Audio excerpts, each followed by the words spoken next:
There are 5 treasures on this earth that men have spent their entire lives searching for, and every single one of them ends the same way, with the searcher broke, broken, or dead.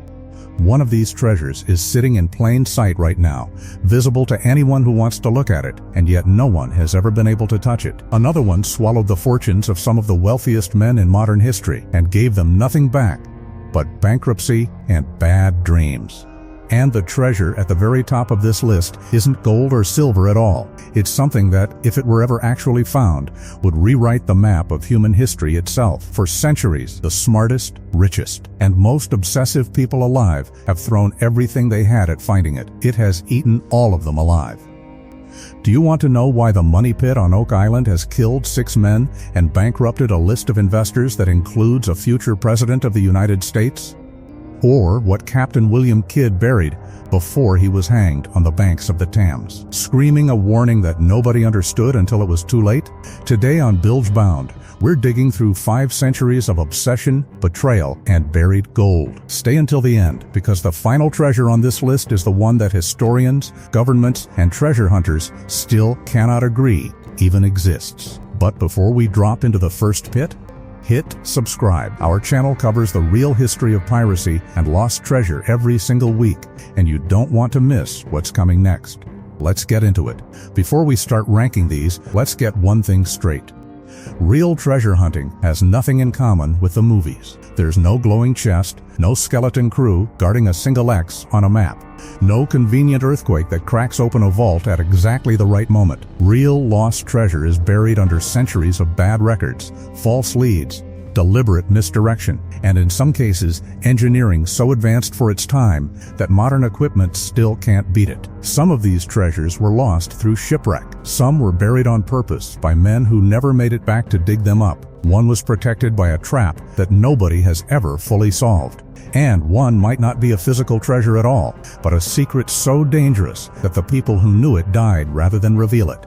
We're counting down from 5 to 1. Let's start with the one that has cost more money to search for than it could possibly contain. Treasure 5, the Oak Island Money Pit off the coast of Nova Scotia, Canada, sits a small, unremarkable island covered in oak trees.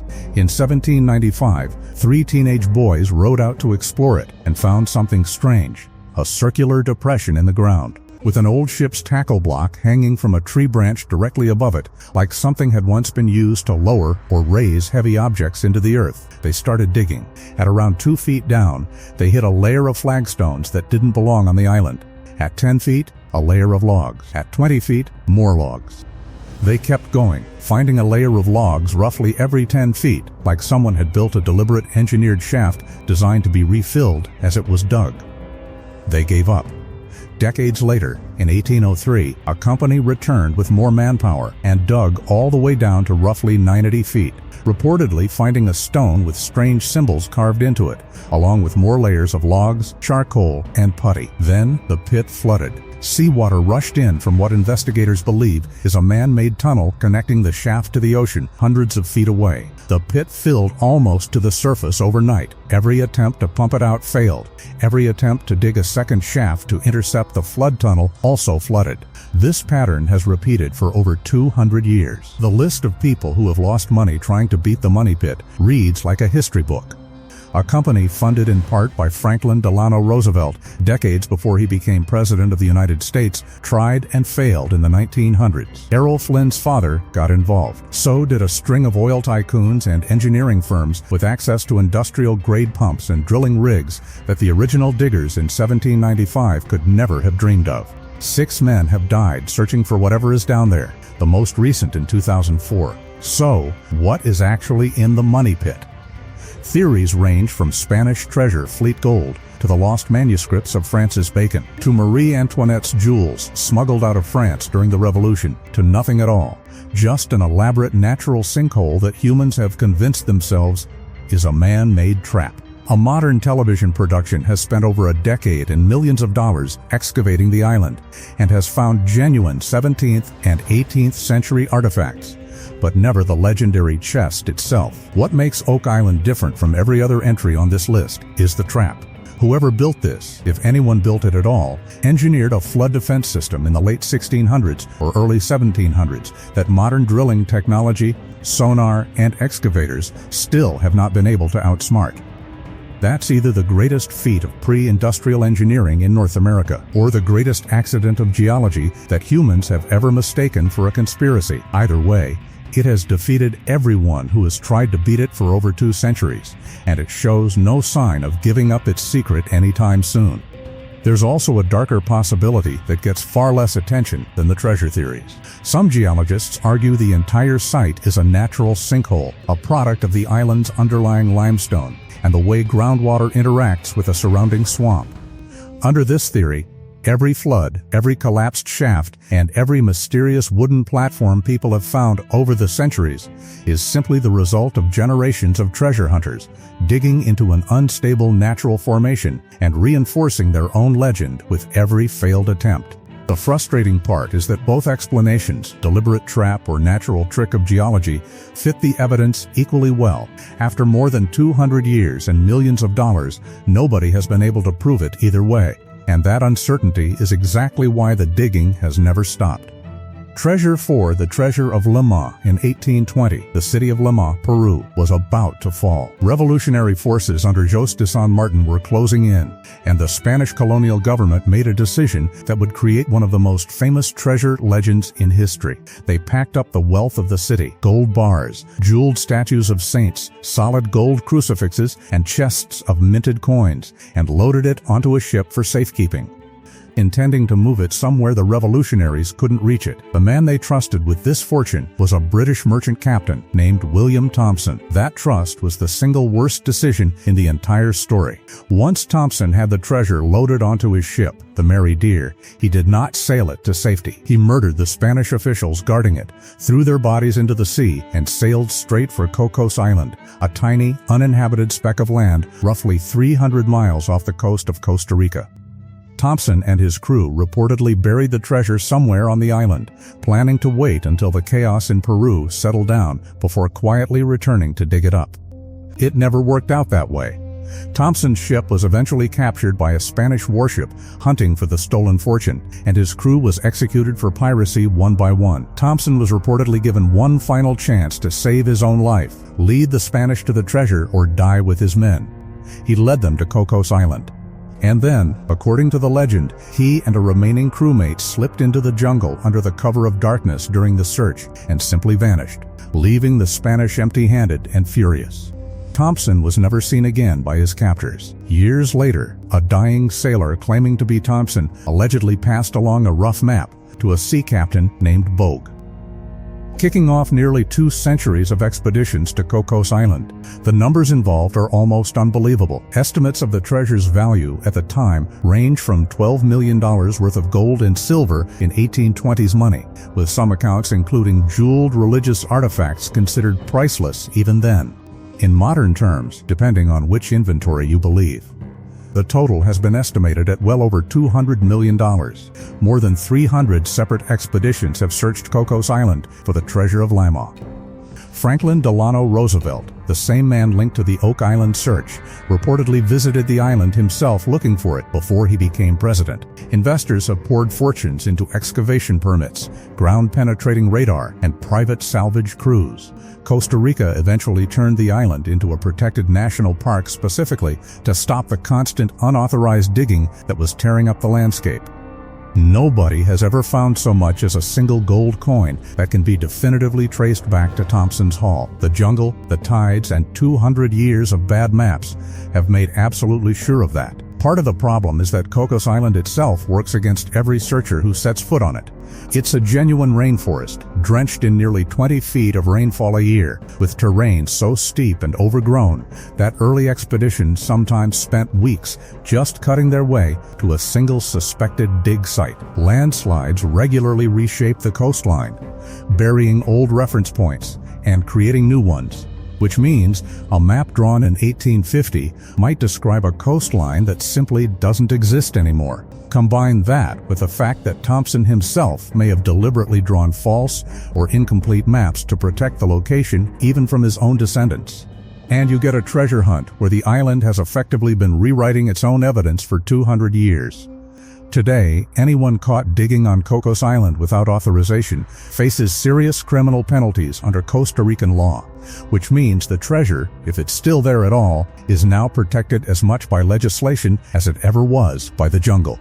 Treasure 3 Captain Kidd's lost hoard William Kidd is one of history's strangest cases of a man who was, by most accounts, not actually that successful a pirate, but became one of the most legendary treasure names in history anyway. Kidd started his career as a privateer, a government-licensed pirate hired by the English crown to hunt down actual pirates and enemy French shipping in the Indian Ocean during the 1690s. Things went wrong fast. His crew mutinied over a lack of profitable targets. He killed one of his own gunners in a fit of rage by hitting him over the head with a bucket. And he eventually captured a ship called the Quedagh Merchant, which turned out to be carrying valuable cargo, but was technically sailing under a French pass that put the capture in a legal gray zone. By the time Kidd made it back toward the American colonies in 1699, the political winds had completely shifted. The men who had financed his original privateering voyage now needed him to disappear as a problem, not return as a partner. Before he was arrested in Boston, Kidd reportedly stopped at Gardiner's Island off the coast of Long Island, New York, and buried a portion of his remaining treasure there as a kind of insurance policy: gold, silver, and jewels he hoped he could use to bargain for his freedom. It didn't work. Kidd was shipped to England, tried for piracy and the murder of his gunner, and hanged at Execution Dock in London in 1701.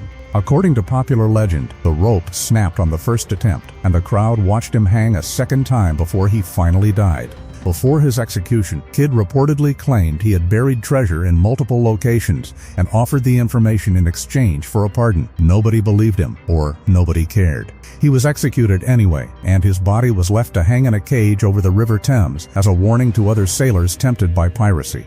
The treasure buried at Gardiner's Island was actually recovered fairly quickly.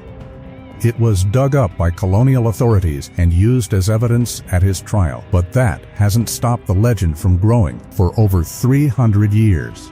Kidd's reputation as a man with hidden caches scattered across the Atlantic and Indian Oceans turned him into the single most referenced name in treasure hunting folklore. Expeditions have searched Long Island, Block Island, coastal New Jersey, the Caribbean, and even Madagascar and Vietnam, chasing rumors that Kidd buried additional fortunes nobody has ever recovered. The frustrating truth is that Kidd was likely never as wealthy as the legend suggests. Most historians believe the bulk of what he captured was already accounted for or seized by the authorities who arrested him. But the legend doesn't care about historical accuracy. For 3 centuries, the name Captain Kidd has been attached to buried chests up and down the eastern seaboard of North America, and treasure hunters are still out there with metal detectors today, convinced that somewhere, Kidd's real fortune is still waiting. What kept the legend alive more than anything else was timing. Kidd was executed right as the golden age of piracy was exploding in popularity,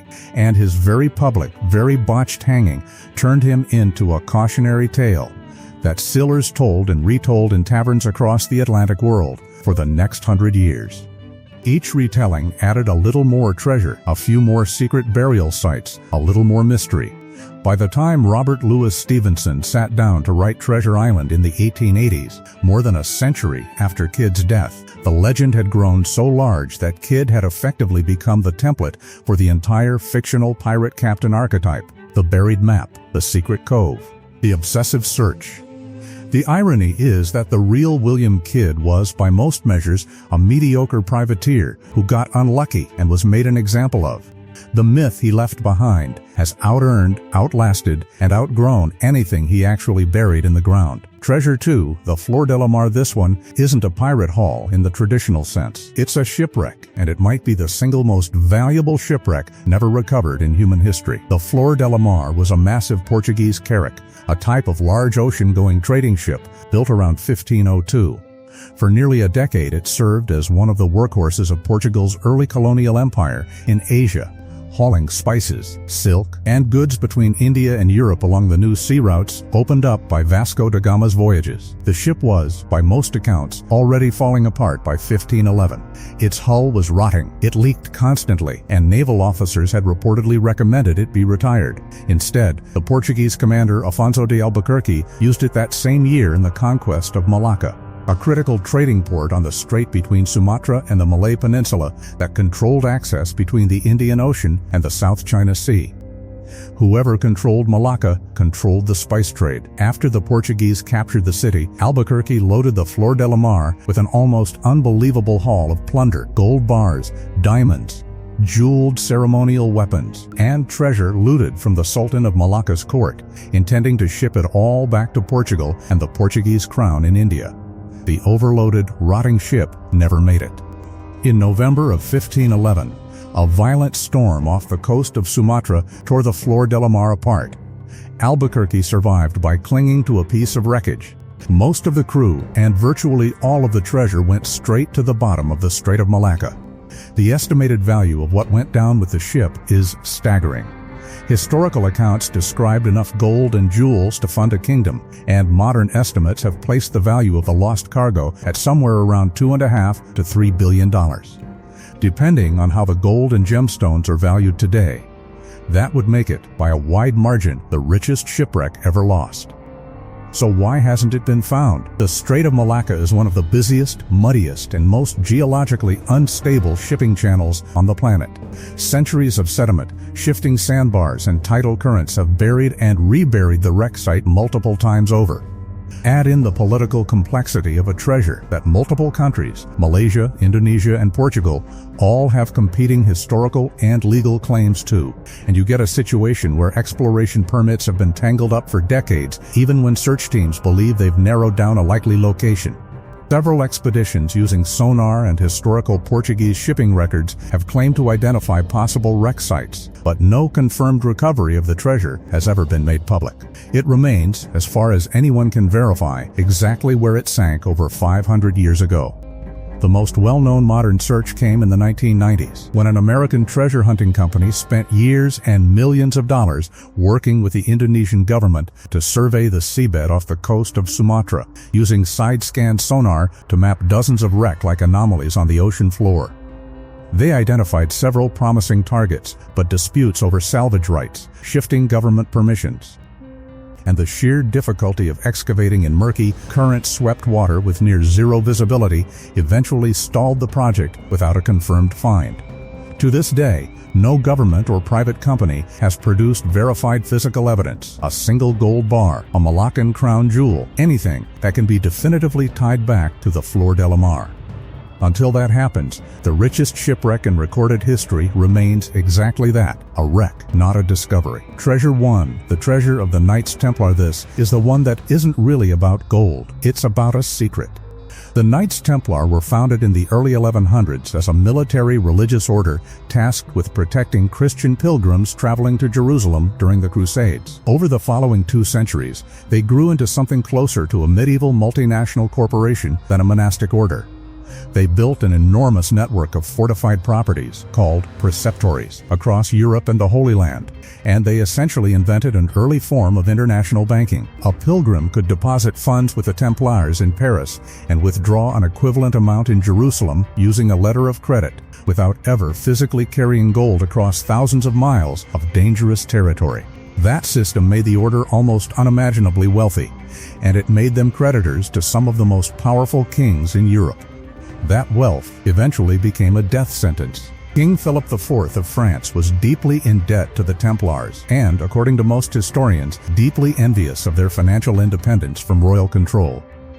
On Friday, October 13, 1307, a date many historians point to as the actual origin of the Friday the 13th superstition, Philip orchestrated a coordinated mass arrest of Templars across France, accusing them of heresy, idol worship, and a long list of other charges that modern historians widely consider to have been fabricated. Templar leaders were tortured into confessions, and many were eventually burned at the stake, including the order's last Grand Master, Jacques de Molay, in 1314. Here is the detail that has fueled 5 centuries of obsession when Philip's men raided the Paris temple. The Order's main treasury in France, it was reportedly empty.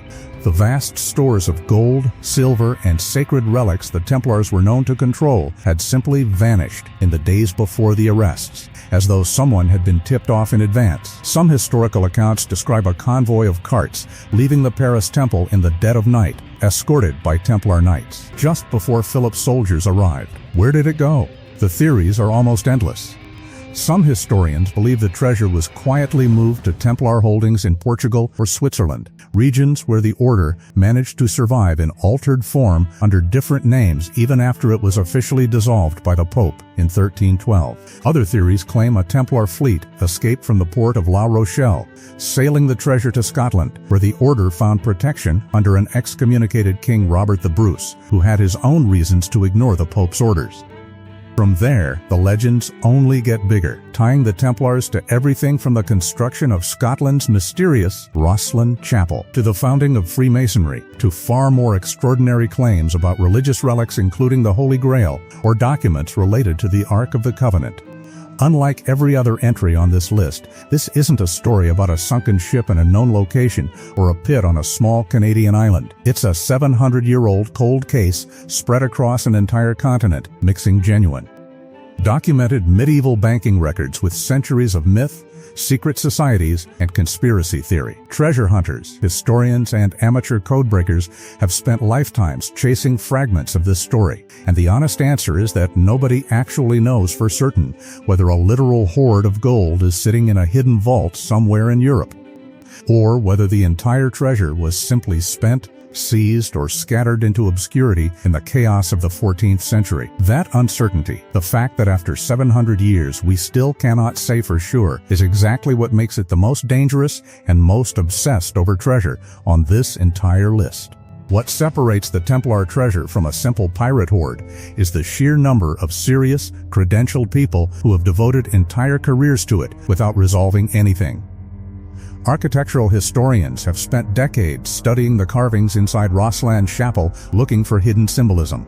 Archivists have combed through surviving Templar financial records in Paris and London, trying to reconstruct exactly how much wealth the Order controlled in its final years and where the money trail goes cold. Genealogists have traced the bloodlines of escaped Templar knights into Scottish and Portuguese noble families, looking for any hint of inherited wealth that can't otherwise be explained. None of it has produced a vault, a chest, or a single verified Templar relic recovered from a secret hiding place. Every generation produces a new expert convinced they've finally cracked it, and every generation ends the same way every previous one did, with theories, not treasure. So there they are. 5 treasures, 5 centuries of searching, and not one confirmed recovery between them. A booby-trapped pit in Nova Scotia that has swallowed millions of dollars and 6 lives.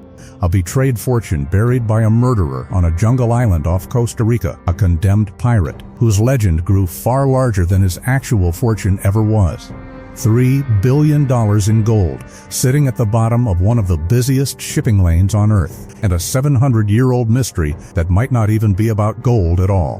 What ties all 5 of these together isn't just the money, it's the obsession.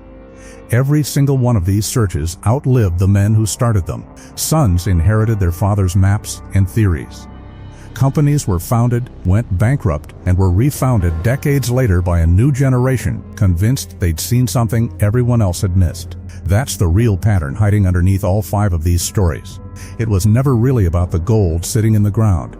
It was about the idea that somewhere, a secret that powerful could still be sitting there, undiscovered, waiting for exactly the right person to finally solve it. Which one of these would you actually try to find, if you had the money and the time to go looking? Let us know in the comments.